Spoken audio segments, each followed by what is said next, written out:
갖고 오신 친구들은 같이 봐도 될 것 같습니다. 144페이지 6월절 양이신 예수님, 그리고 146페이지 죄 없으신 예수님. 네, 여기를 좀 말씀을 나누고자 합니다. 여러분 살면서 억울한 일을 좀 당한 일이 있을까요? 억울한 일 한번 떠올려 보세요. 너무 억울하게 이렇게 선생님 이제 몇몇 장면들이 떠오르는데 여러분 어떠세요? 이렇게 친구들한테 뭔가 이렇게 오해를 받은 일이 있을 수도 있을 거고, 부모님한테 뭔가 하지도 않았는데 혼나는 경험이 있을 수도 있을 거고, 선생님한테 잘못한 게 아닌데 잘못했다고 이게 혼나는 경우도 있을 거고, 그렇죠? 여러 가지 경험이 있을 텐데 우리 좀 그 장면을 성경에서 좀 찾아봤으면 좋겠습니다. 마가복음 14장입니다.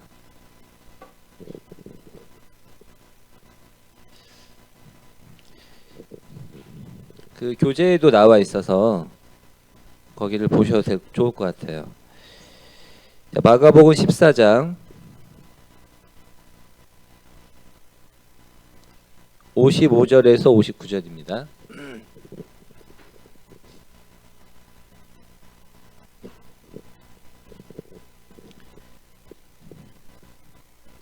네, 우리 남학생들이 한 절 읽고 여학생들이 한 절 읽고 좀 이렇게 읽어주시면 좋겠습니다. 마가복음 14장 55절에서 59절입니다. 예, 좀 읽어주세요. 시작. 남학생들이 먼저 마가복음 14장 55절부터 59절까지입니다. 시작.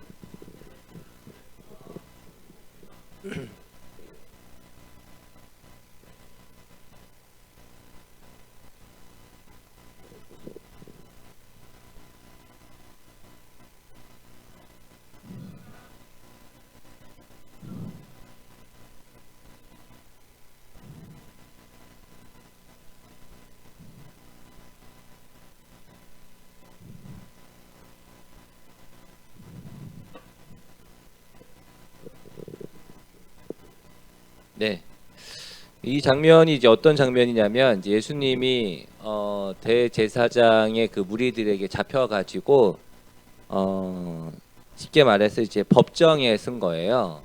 우리가 이제 죄를 잘못을 있다 없다 이렇게 고소를 당하거나 이제 어떤 검찰이 조사를 하거나 그래서 혐의가 있으면 이제 나중에 이제 재판에까지 가고, 재판에서 이제 너는 죄가 있다, 나는 죄가 없다, 이렇게 서로 이렇게 법정에서 싸우는 그런 다툼을 하는 장면이 있잖아요. 죄가 있고 없고.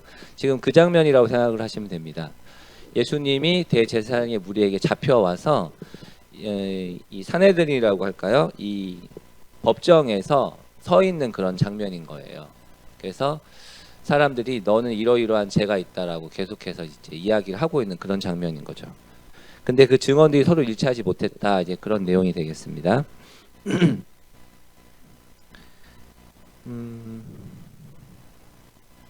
근데 이제 여기 좀 우리가 생각을 해봤으면 하는 장면이 있는데, 예, 계속 우리 59절까지 읽었으니까 60절부터 62절까지 한번 또 읽어볼게요. 이번에 우리 남학생들만 한번, 남학생들 목소리가 더 크고 좋네요. 우리 학생들 좀 분발해 주시고요. 남학생들만 60절에서 62절까지 한번 읽어주세요. 자, 호흡을 맞춰서 시작.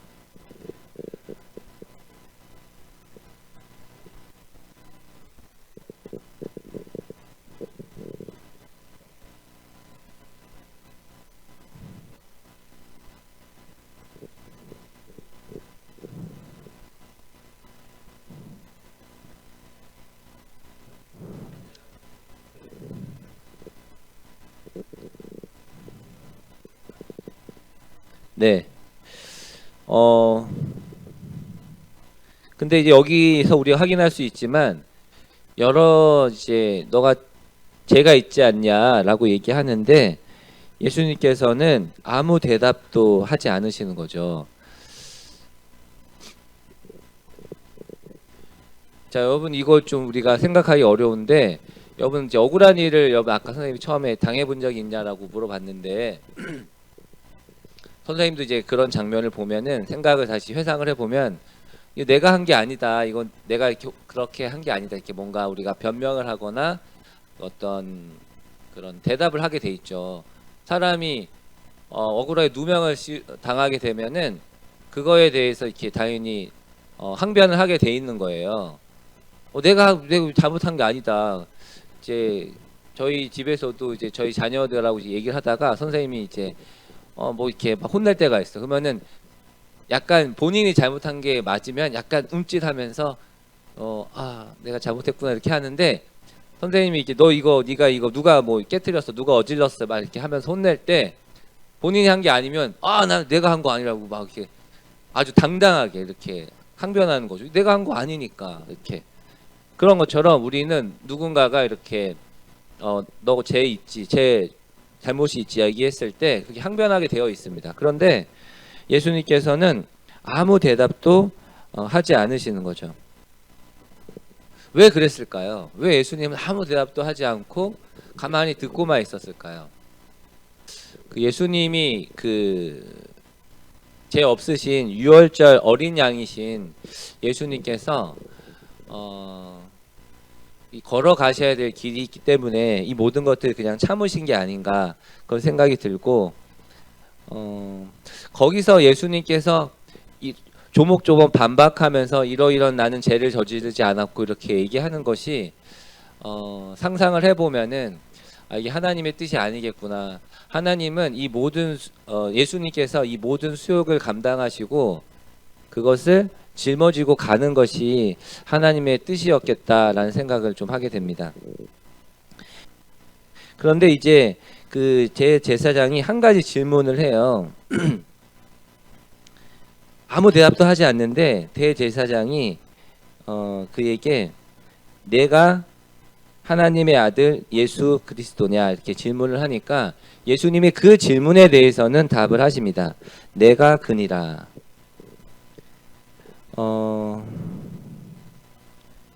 자, 그러니까 이제 우리 이제 63절부터 65절인데요. 이 부분도 한번 읽어보겠습니다. 우리 여학생들만 이번에 한번 읽어볼게요. 좀 큰 목소리로. 우리 할 수 있죠? 우리 여학생들. 네, 마가복음 14장 63절부터 65절입니다. 한번 읽어주시면 감사하겠습니다. 시작.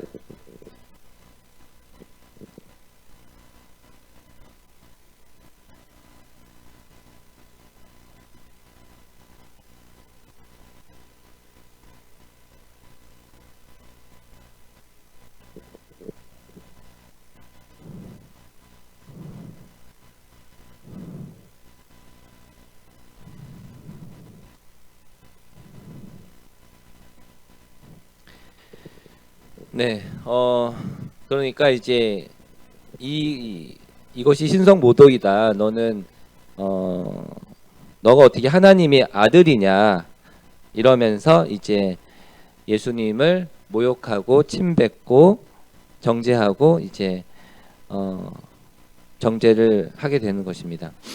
예수님께서 이 모든 것을 담담히 당하셨어요.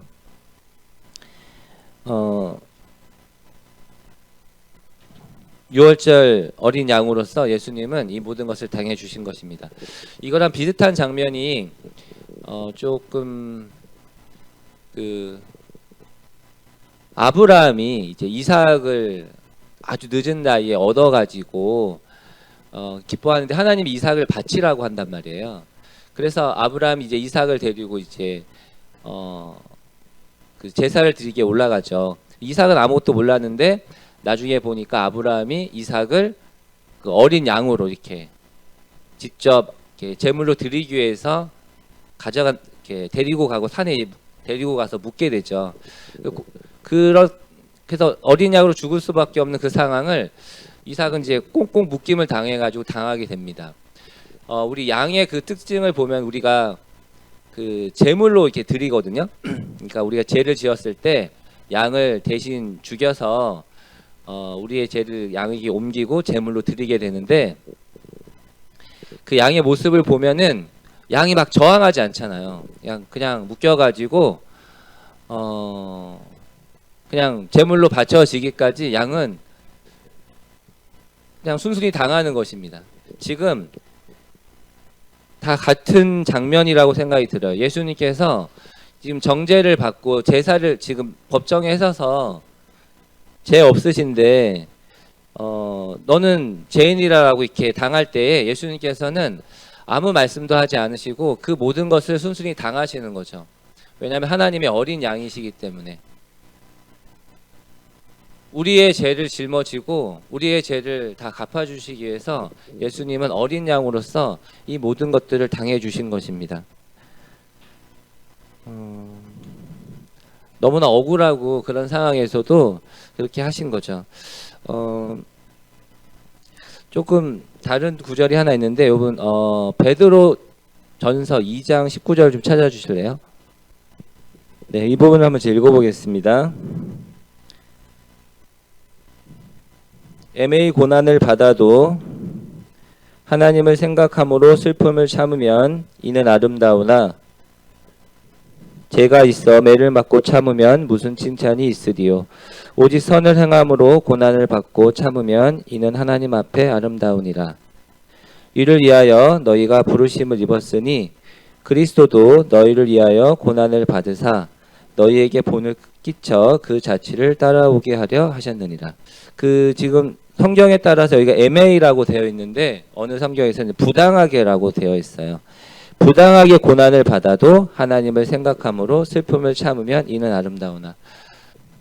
예수님께서 이제 본을 보이신 것입니다. 여러분 뭐 억울하거나 부당한 일을 당할 때에도 우리가 이제 그것이 굉장히 마음이 힘들고 어려울 수가 있는데 그것을 하나님을 생각함으로 그 슬픔과 어려움을 참으면 이는 아름답다. 이 말씀을 기억하고 우리가 살다가 부당하거나 억울한 일을 당할 때에 예수님의 그 당하신 것을 생각하면서 우리가 슬픔을 참으면은 하나님께는 아름다운 일이 되는 것입니다. 다시 좀 돌아와서 예수님께서는 이 모든 것들을 이렇게 당해 주시고 참아 주셨어요. 우리의 죄를 짊어지시기 위해서. 그리고 이제 그 제사 이 법정에서 끌려가는 것이 끝난 다음에 이제 이 사형 권한이 없었기 때문에 예수님이 이제 그 빌라도에게 또 가게 됩니다. 자, 우리 다시 마가복음으로 돌아와서요. 15장 1절 보겠습니다. 1절부터 5절.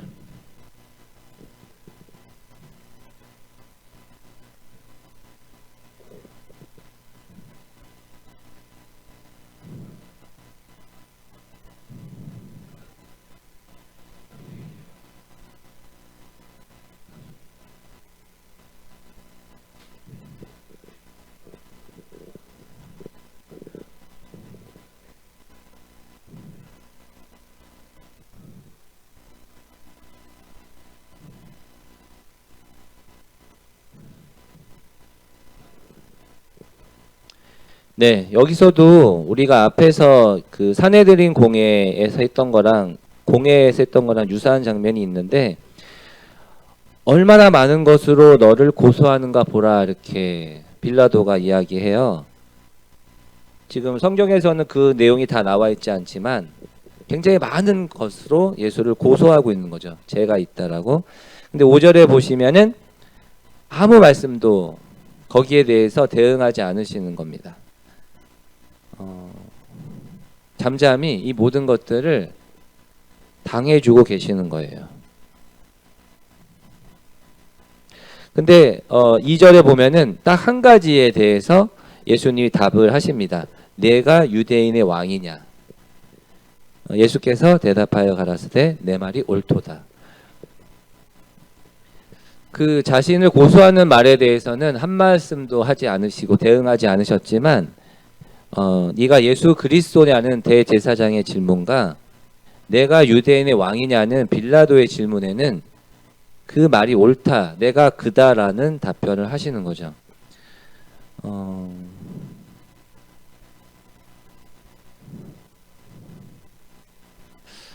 이 장면이 너무 이렇게 뭐라고 할까요? 너무 좀 모순되기도 하고 대비되는 장면이어서 이걸 어떻게 선생님 이렇게 말씀을 드려야 할지 잘 모르겠어요. 자신을 고소하는 그 거짓된 수많은 고소에 대해서 어떠한 말씀으로도 답변하지 않으셨지만 어떻게 보면 예수님의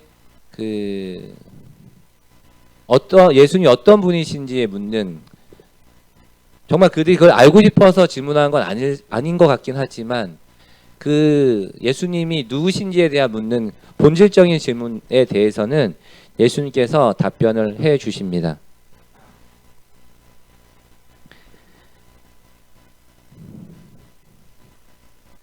오늘은 유월절 양이신 예수님, 죄 없으신 예수님에 대해서 간단하게 살펴보고자 하는데, 여러분 유월절 양이 어떤 것인지 어느 정도는 들어서 기억하고 있을 거예요. 죄를 대신 짊어지고 내 대신 죽어주는 제물, 그것이 유월절 양이잖아요. 예수님께서 그 유월절 양으로서 우리에게 오셨고, 그 유월절 양으로서의 역할을 제물로서 드려지기 위해서 그 억울한 일을 다 담담하게 당해 주셨습니다. 뭐라고 한 말씀 하실 수 있는 그런 상황일 때, 우리의 인간적인 경험을 비추어 보면은 그건 당연히 나는 아니다, 나는 그러한 죄를 저지르지 않았다라고 이야기하실 수 있었을 텐데, 예수님은 한 말씀도 하지 않으시고 그 모든 것들을 담담히 당해 주셨습니다. 왜 그렇게 하셨을까요? 우리가 그것은 알고 있죠. 나를 위해서, 나의 죄를 대신 갚아주시기 위해서, 나의 끔찍한 그런 죄악들을 다 깨끗이 씻어주시기 위해서, 제물로서 드려지시기 위해서 그런 모든 것들을 담당해 주신 것입니다. 그래서 아까 이제 이런 예수님을 생각하시고, 또 아까 베드로전서 말씀도 읽어드렸는데, 예수님을 생각함으로 예수님께서 내 죄를 다 담당해 주셨구나. 그것을 우리가 깨닫고 믿음으로 나아갈 뿐만 아니라 우리의 삶 속에서 우리가 종종 이런 일을 경험할 수 있을 텐데, 예수님을 생각함으로 그런 어려움과 슬픔을 참으면 이는 하나님 앞에 아름다운 일이 되는 것입니다. 네, 오늘 기도하고 짧게 말씀을 마치도록 하겠습니다.